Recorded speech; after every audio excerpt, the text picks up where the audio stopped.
একটি কালিমা দৈনিক 100 বার পাঠ করুন, সারা দিনের যত প্রয়োজন আছে আল্লাহ তাআলা পূরণ করে দিবেন।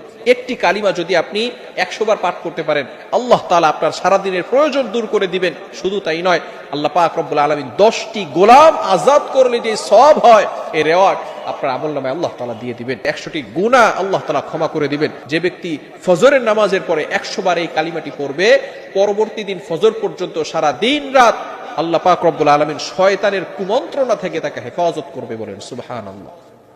অনেক সময় শয়তান আমাদেরকে ধোঁকা দিয়ে বিভিন্ন কাজ করায়, বিভিন্ন খারাপ কাজ আমরা করে থাকি।